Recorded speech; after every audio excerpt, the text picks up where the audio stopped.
Hey, what's up, people? I'm WestRoadSal. We're standing up today, sitting in the chair gets a little stale. So today, we're viewing ECW One Night Stand. The first one, not the second one. The first one's excellent. The second one's subpar. This one is the first one that is pure ECW. So let's get started. Nice case, first of all. I don't know if it was my DVD because I bought it on eBay, but it's in a nice, really sturdy case. It's not in the cheap cases that you get with the rest of the, it's like really hard case. Hear that? So we had pure ECW matches on the card this evening. Here we go. First, Joey Styles came out. He introduced Mick Foley. But the weird thing is, they transitioned from introducing Mick Foley straight to a match, which was Lance Storm versus Chris Jericho.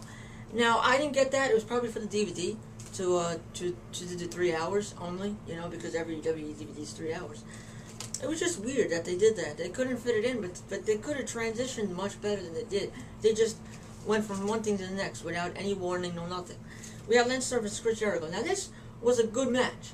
Nicely paced, Lance Storm with his submissions and technical wrestling. Until Just Incredible interferes, Kane's Chris Jericho, Lance Storm gets the win.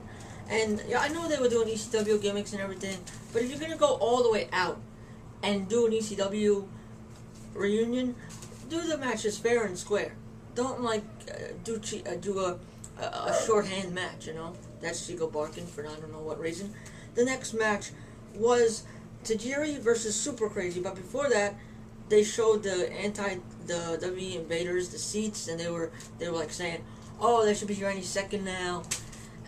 I know you want to push that, but as I said, it's an ECW pay-per-view. I know Vince wants to get his wrestlers in there. That segment was annoying all night. They could have just left it out, but of course they wanted to get the WWE versus ECW. I know that was the whole storyline, but this was an ECW pay-per-view. Tajiri versus Super Crazy. Tajiri came out with Sinister Minister. If you don't know who he is, he's Abyss's manager. Well, he used to be anyway. I forgot his name, but if you've seen him, you know. With Mikey Shipwreck and Tajiri versus Little Guido. Nunzio, excuse me. Versus Super Crazy. Nunzio comes out with the whole FBI. Every single one of them. And it just, after a while, this is a triple threat. It turns out to be utter chaos. Everybody's wrestling everybody. Super Crazy jumps off the second floor crowd into the whole FBI. He supposedly crushes all of them, which was fun. It was a fun match. It was a fun, chaotic, brawly match. It was a 3.5 through 4 out of 5. The next match we had was Psicosis versus Rey Mysterio. Now this was a little less fast-paced because it's Lucha Libre. Lucha Libre is not. It's fast-paced, but it's not too fast-paced. If you know what I'm getting at. I get a 3.5 through 4 out of 5. Rey Mysterio won.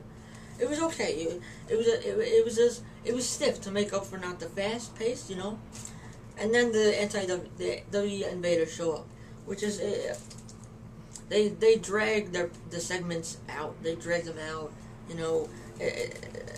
Joel from the old ECW tries to interview them, but gets shoved out. Rob Van Dam comes out with Bill Alfonso, and he's hyping ECW. It's good. You know they're leading up to something.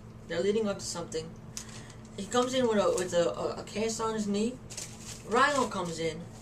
He's beating up RVD. He tried to get the cast off. The lights go out. Sabu. So it turned out to be Sabu versus Rhino.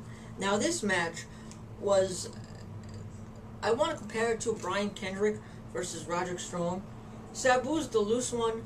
Rhino's the tight one with when you go to wrestling. When you go to the wrestling point of view. The match was good. It was crazy, but it was short. It was kind of on the short side in my opinion.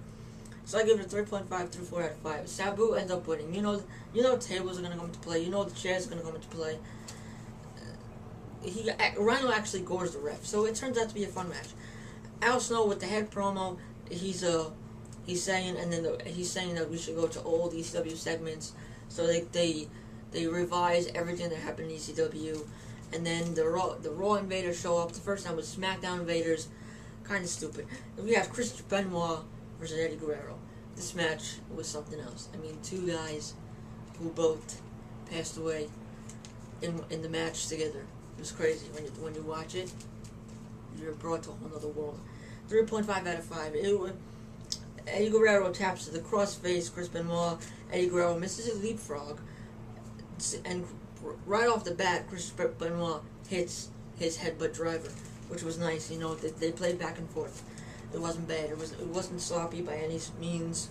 It's pure wrestling. You know, pure wrestling. It wasn't chaotic. It wasn't sloppy. It was pure wrestling executed perfectly. It was just kind of short because the crossface, he taps out. So I gave it a 3.5 out of 5. But it's something you should see if you haven't seen it. Mike Awesome versus Masato Tanaka. Wow. Masato Tanaka gets hit in the head with a chair so many times. It's absolutely crazy. He gets in the head and chair. I think he goes down. He actually goes down after 2 very stiff chair hits to the head. He stands up for them. You know, it's crazy. They go through multiple tables. They break chairs. It's crazy. It's stiff. These two guys, they take chair shots to the head. This was before banned chair shots. These two guys, they take the shots stiff and to the head multiple times. I don't know how they're not thrown up. I really don't, because I would. I gave it a 4.5 through 5 out of 5. This match, there was no blood, which was nice. A hardcore match, stiff hardcore match with no blood. You know, that's something that you don't regularly see. The next, Paul Heyman comes out, tears, he's not actually crying, but after the match, he's insulting the invaders. You're not coming to I'm not coming to a WCW house. You're coming to our house. BITCH. The last match was the Dudley Boyz versus Tommy Dreamer and Sandman. Now, so many people interfere. It was a fun match. People interfere. The spot I have to tell you about was Spike Dudley comes out at the end of the match. The Dudley Boyz, a bunch of people interfere. Iron Rotten interferes. Axel Rotten interferes. The Blue World Order interferes. Kid Cash interferes. It was crazy. But the spot at the end of the match was that Spike Dudley lit the table on fire, which you absolutely don't see if you watch mainstream wrestling nowadays. He lights the table on fire, and they put Tommy Dreamer into it for the pin. 1, 2, 3, it's over. Stone Cold comes out after the match. He talks to Sandman, brings the whole ECW roster out, and he challenges the Invaders to come down. Now, they come down, and ECW people just take them, beat them up and take them out of the ring like 10 seconds. It's over. And they taunt Eric Bischoff to come in. He comes in because he's on commentary for the last match, I think. So Stone Cold X Mick Foley to escort him, who was also a commentator. They bring him in. 3D. The Dudley Boyz do their finisher. Chris Benoit does his finisher. Rey Mysterio does his finisher. Stone Cold does his finisher. I feel sorry for the guy. I mean, I know it's a job, but when you're buried that low in WWE, I know he's doing it for a paycheck, but I would quit. I would. Good thing he was fired, because he was just getting buried. I think that's why people hate him nowadays, because of these things on WWE as well, and just mainstream WWE television. Celebration after that, they throw Eric Bischoff out. All these ECW guys in ring drinking beer. Stone Cold had a segment with Sandman at the top of the entrance ramp. They were celebrating. I know that he was in ECW. Stone Cold wasn't in ECW, but he wasn't a main event guy. I don't know why. I know why they decided to put Stone Cold, because he's a main W figure, but it didn't seem right to have him with the whole ECW roster. I mean, put him in one segment, put him in one spot, but don't have him with the rest of the ECW guys. I know you want to put WWE in there, but I don't know. It just didn't. It left a bitter taste in my mouth. So that's how the pay-per-view ends. They just celebrate in the ring. Stone Cold and Sandman put their arms up. All the ECW wrestlers are in the ring drinking beer, going nuts. How come they couldn't do this to Vince? They did it to Eric Bischoff instead. They could have did it to Vince, but Vince wouldn't take wouldn't take a bump for nothing, you know. So that's my review of ECW One Night Stand. This one is much better than the next one, which features RVD versus John Cena, of all things. So this is one of the best recent WWE pay-per-views, even though it wasn't, in my opinion. Rate, comment, subscribe.